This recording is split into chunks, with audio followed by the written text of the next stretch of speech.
মেক্সিকোর সঙ্গে ম্যাচে কিছু পরিবর্তন লিওনেল স্কালোনি এনেছিলেন প্রথম ম্যাচের পরে, যে পরিবর্তনগুলো তাকে হয়তো আনতেই হতো।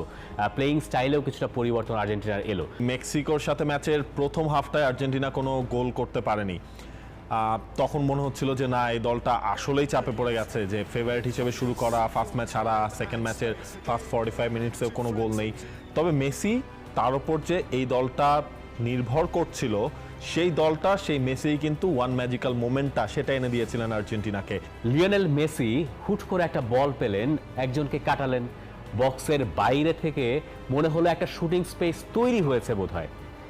এরকম কিছু আমরা মানে সিনেমাতে দেখি, এরকম কিছু আমরা টেলিভিশনে দেখে অভ্যস্ত। মনে হচ্ছে যে মেসির জোনে মেসি আছেন, এই জায়গা থেকেই মেসি গোল করতে পারেন। মেসি ওখান থেকে শটই করলেন, মেসি গোল করলেন, এবং ওই মুহূর্তে লুজাই স্টেডিয়ামের যে আমেজ, সেটা চিন্তা করলে, কল্পনা করলেও আসলে এখন মনে হয় যে ব্যাপারটা কি আসলেই সত্যি ছিল কিনা।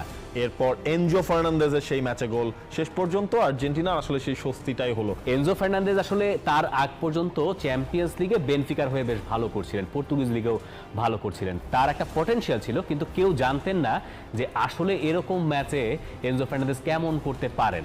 সৌদি আরবের সঙ্গে তাকে সাব হিসেবে নামানো হয়েছিল, এরপর মনে হয়েছিল যে আর্জেন্টিনার মিডফিল্ডে বোধহয় একটু হলেও ক্রিয়েটিভিটি বেড়েছে, বলগুলো একটু ডিস্ট্রিবিউশন আরেকটু বেড়েছে।